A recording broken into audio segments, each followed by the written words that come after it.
고난의 행군 시기에는 이거였대요. 그냥 문 열고 나갔잖아요. 그럼 여기 그냥 죽은 사람들이 쫙 누워 있었대요. 집에 자식들이 몇 명 있잖아요. 그럼 다 버렸대요. 어차피 굶어 죽으니까.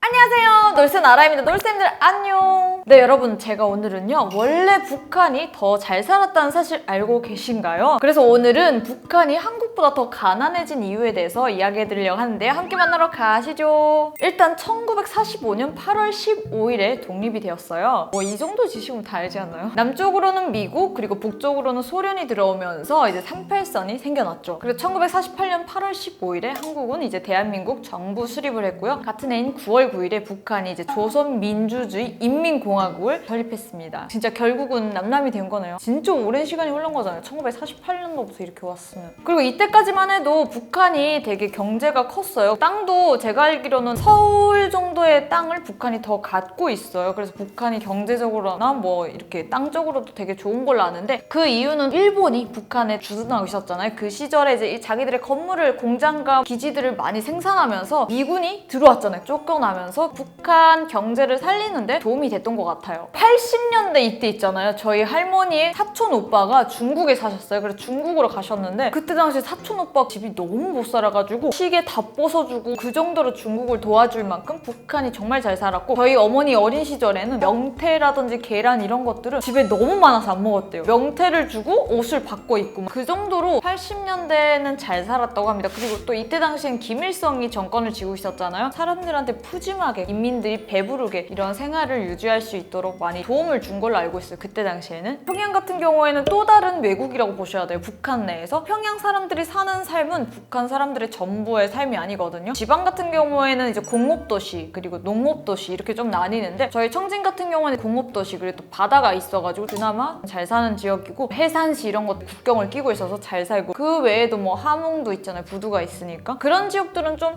괜찮게 경제력이 잘 살고 있어요. 일단 군으로 들어가면 안 좋아요. 시에서 군으로 들어가잖아요. 만약에 청진시에서 문덕군, 아오지탄강 있는 그런 곳들은 정말 안 좋은 곳입니다. 지지리도 못 사는 그런 동네예요. 그리고 그 뒤로 6.25 전쟁이 있었잖아요. 한국과 북한의 경제시설이라든지 정부 이런 것들이 다 붕괴되면서 남북한이 다 어려움을 겪기 시작했죠. 이때부터 북한의 김일성이 중공업 육성 사업을 시작하기도 했죠. 천리마 운동이라고 해가지고 저 여기 실제로 가보기도 했어요. 여자가 천리마 타고 가는 그런 포즈인데, 북한의 되게 상징적인 기념물이기도 하죠. 노동자와 농민이 한마음 한뜻이 되어 우리나라를 뭐 일떠 세운다, 이런 느낌인 것 같습니다. 그리고 1960년대 같은 경우에는 국민소득이 이전보다 21% 성장하는 만큼 북한이 또 삶이 좋아지기 시작했죠. 그리고 공업 총생산량은 35%나 성장했다고 하네요. 이렇게 되면서 1970년대부터 북한의 컬러 TV, 지하철도 한국보다 훨씬 먼저 생겨나면서 80년대까지는 북한이 더 잘 사는 나라로 발전할 수 있었죠. 반면에 한국 같은 경우에는 새마을 운동으로 시작을 해가지고 어떻게든 해봤지만 북한보다는 경제 수준이 못 올라갔다고 하네요. 그리고 북한이 90년대부터는 이제 가난해지기 시작했어요. 미국과 소련의 갈등이 이유이기도 한데요. 북한이 옛날에는 공산주의였어요. 제가 어릴 때 사회주의로 바뀌었는데, 아무래도 공산주의 체제가 이제 무너지면서 소련도 다 공산주의였잖아요. 그러면서 북한도 같이 덩달아서 어려워진 거죠. 그리고 북한이 경제적으로 되게 잘 살았다고 했잖아요. 그때부터는 이제 경제에서 군사 쪽으로 넘어가기 시작한 거죠. 중요한 건 핵무기 개발하면서부터 가난해진 것 같네요. 그러면서 북한은 경제 발전에 브레이크가 걸렸고, 한국 같은 경우에 자본주의였잖아요. 공업화, 구시화, 경제화를 하면서 더 발전을 많이 이룬 거죠. 지금의 대한민국이 있는 거죠. 그러면서 북한과 달리 남한은 폭발적인 경제 성장을 하게 됐고, 북한이랑 완전 어나더 레벨이 되어버렸고, 탈남이 아니라 탈북으로 이어진 거죠. 한국엔 IMF가 있잖아요. 북한에는 고난의 행군이라고 정말 힘든 시절이 있었어요. 고난의 행군이 94년부터 98년도 정도거든요. 근데 제가 97년생이잖아요. 저희 집이 잘 살기도 했는데 저희 어머니가 진짜 물 좀 먹인 그런 아이를 업고 장사를 다닐 수밖에 없는 그런 현실이었대요. 그래서 태어난 지 10일도 안 된 애를 업고 우리 어머니가 장사를 다녔는데, 뒤에 업으면 목이 막 이렇게 끄떡끄떡 거렸대요. 애 물애기니까. 그런 애를 업고 다녔고, 제가 키가 작은 이유가 있어요. 그때 못 먹어서 이렇게 된 거예요.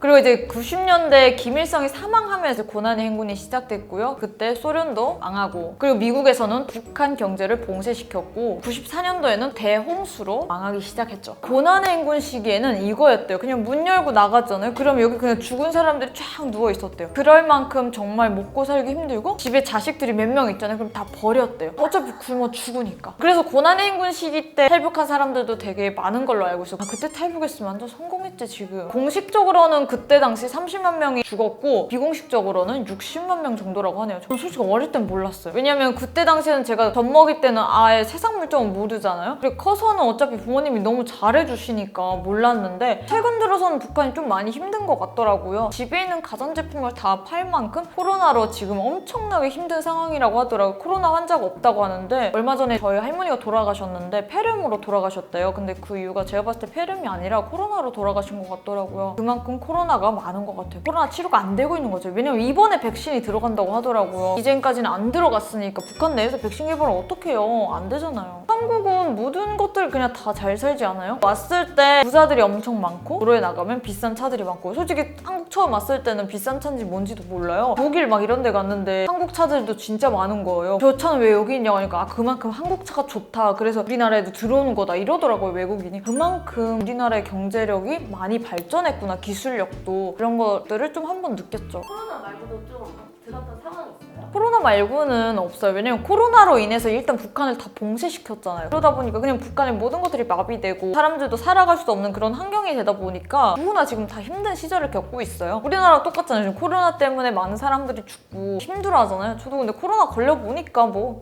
아무것도 아니에요. 감기보다 안 아파요. 제가 알기로는 MZ세대들이 한국 문화를 너무 잘 접할 수 있어서 좀 다루기가 힘들어졌네요. 예전에는 강마당 세대, 한국의 MZ세대라고 말할 수 있는데 이 사람들 같은 경우에는 한국의 그런 드라마라든지 이런 것들을 보면서 사상이 아예 달라요. 당에서 뭘 하지 말라? 왜? 우리가 왜 안 해야 돼? 막 이런 태도로 나오고 있대요. 그래서 더 사회를 통제하기 힘들다고 하더라고요. 네, 여러분 제가 오늘은요 한국에 비해 북한이 가난해진 이유에 대해서 알아보았는데요. 솔직히 진짜 제가 지금은 탈북해서 이렇게 한국에서의 그 경제력이라든지 이런 삶들을 누리고 있잖아요. 북한에 있었다면 정말 지금 제가 코로나 상황에 어떻게 살았을지도 모르겠고 거지되지 않았을까라는 두려움이 있는데 이거는 사람은 운빨이라고 했어요. 나의 운명은 여기에요. 네, 오늘 영상도 재밌으셨다면 구독과 좋아요 부탁드릴게요. 안녕!